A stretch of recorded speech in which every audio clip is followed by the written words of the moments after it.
Hi,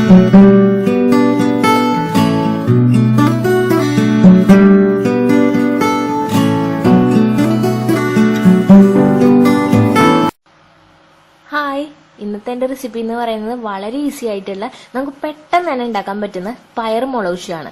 മറ്റു കൂട്ടാനുകളൊക്കെ ഉണ്ടാക്കാൻ നമുക്ക് കുറേ സമയം വേണം. പക്ഷെ മുളകുശിയൊക്കെ ഉണ്ടാക്കാൻ നമുക്ക് വളരെ കുറച്ച് സമയം മതി അല്ലേ? അപ്പൊ ഇതെങ്ങനെ ഉണ്ടാക്കാൻ നമുക്ക് നോക്കിയിട്ട് വരാം. അപ്പൊ നമുക്ക് ഏറ്റവും ഈസി ആയിട്ടുള്ള പയർ മുളകുശി എങ്ങനെ ഉണ്ടാക്കാൻ നോക്കാം.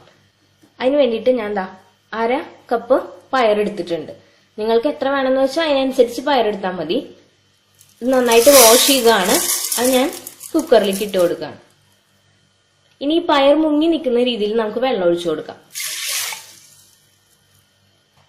ഇനി നമുക്ക് ഇതിലേക്ക് പാകത്തിന് ഉപ്പ് ഇട്ട് കൊടുക്കണം. ഞാനിവിടെ ഒരു 1/2 ടീസ്പൂൺ ഉപ്പാണ് ഇട്ട് കൊടുക്കുന്നത്. ഇനി നമുക്ക് കുക്കർ അടച്ചു വെച്ച് ഇത് നന്നായിട്ടൊന്ന് വേവിച്ചെടുക്കാം. നന്നായിട്ട് വെന്തിട്ടുണ്ട് പയറൊക്കെ. അപ്പൊ നമുക്കിനി ഇതിലേക്ക് കുറച്ച് മഞ്ഞൾപ്പൊടിയും മുളക് പൊടിയും ആഡ് ചെയ്ത് കൊടുക്കാം. ഞാനൊരു 1/4 ടീസ്പൂൺ മഞ്ഞൾപ്പൊടി ആഡ് ചെയ്യാണ്. അതുപോലെ തന്നെ ഒരു 1/2 ടീസ്പൂൺ മുളക് പൊടി.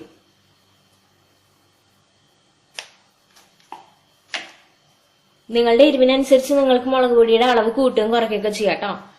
നമ്മൾ പയർ വേവിക്കുന്ന സമയത്ത് ഇതിൽ ഉപ്പ് ഇട്ട് കൊടുത്തിട്ടുണ്ടായിരുന്നു. എന്നാലും ഞാൻ നോക്കിയപ്പോൾ ഉപ്പ് കുറച്ച് കുറവുണ്ട്. അതുകൊണ്ട് കുറച്ചും കൂടി ഉപ്പ് ഞാൻ ആഡ് ചെയ്യാണ്. അപ്പൊ നിങ്ങൾ ടേസ്റ്റ് ചെയ്ത് നോക്കുക ഉപ്പ് പാകത്തിന് ഉണ്ടോന്ന്. ഇല്ലെന്നുണ്ടെങ്കിൽ വീണ്ടും കുറച്ചും കൂടി ഇപ്പൊ ആഡ് ചെയ്ത് കൊടുക്കുക.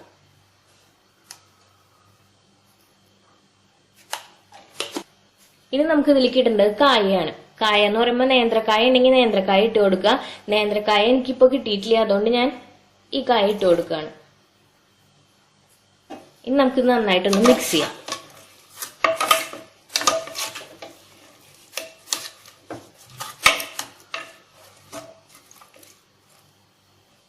ഇനിയിപ്പോ നമുക്ക് ഇതിലേക്ക് കുറച്ചും കൂടെ വെള്ളം ഒഴിച്ചു കൊടുക്കണം. അപ്പൊ നമ്മൾ ഈ കായൊക്കെ ഇട്ട് കൊടുത്തിട്ടുണ്ട് അല്ലെ, അതുകൊണ്ടാണ് ഞാനിപ്പോ വെള്ളം ഒഴിച്ചു കൊടുക്കുന്നത്. ഏകദേശം ഇത് മുങ്ങി നിൽക്കുന്ന രീതിയിൽ. ഇനി നമുക്കിത് അടച്ചു വെച്ച് ഒരു വിസിലിന് വേവിക്കാം. അതിൽ കൂടുതലായിട്ടുണ്ടെങ്കിൽ നമ്മുടെ കായൊക്കെ വല്ലാണ്ട് വെന്ത് ഉടഞ്ഞു പോകും. അതുകൊണ്ടാണ് ഞാൻ ഒരു വിസിൽ മാത്രം വെക്കണം. ഇപ്പൊ ഒരു വിസിൽ കഴിഞ്ഞിട്ടുണ്ട്. നമുക്കൊന്ന് തുറന്നു നോക്കാം. കണ്ടോ, നമ്മുടെ കായൊക്കെ നന്നായിട്ട് വെന്തിട്ടുണ്ട്.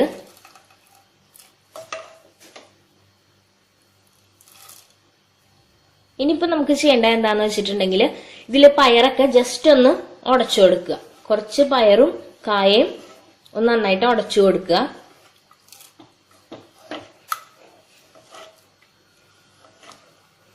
നമുക്കിത് മാറ്റി വയ്ക്കാം. അപ്പൊ നമ്മുടെ കൂട്ടാൻ ഞാൻ ഒരു പാത്രത്തിലേക്ക് മാറ്റിയിട്ടുണ്ട്. കണ്ടോ, ഇനി നമുക്കിതിലേക്ക് ഒരു 2 തണ്ട് കറിവേപ്പില ഞാൻ പച്ച ഇട്ട് കൊടുക്കുകയാണ്. ഇനി ഇതിലേക്ക് ഞാൻ വെളിച്ചെണ്ണ ഒഴിക്കുകയാണ്. അപ്പൊ നല്ല ചൂടുള്ള കൂട്ടാനിലേക്ക് വെളിച്ചെണ്ണയും അതുപോലെ തന്നെ നല്ല പച്ച കറിവേപ്പില ഇട്ടപ്പോൾ നല്ലൊരു മണം വരുന്നുണ്ട്. കണ്ടോ, അപ്പൊ നമ്മുടെ മുളകുശി ഇവിടെ റെഡി ആയിട്ടുണ്ട്. ഇതിന് നമുക്ക് സുഖമായിട്ട് ചോറിൻ്റെ കൂടെ കൂട്ടി കഴിക്കാം. അപ്പോൾ എൻ്റെ റെസിപ്പി എല്ലാവർക്കും ഇഷ്ടപ്പെട്ടു എന്നുണ്ടെങ്കിൽ എൻ്റെ ചാനൽ സബ്സ്ക്രൈബ് ചെയ്യുക. അതുപോലെ തന്നെ നോട്ടിഫിക്കേഷൻ്റെ ബെല്ലൈക്കണും പ്രസ് ചെയ്യുക കേട്ടോ. അപ്പോൾ വേറൊരു ദിവസം വേറൊരു ഈസി റെസിപ്പി ആയിട്ട് വരും. അതുവരെ ബൈ.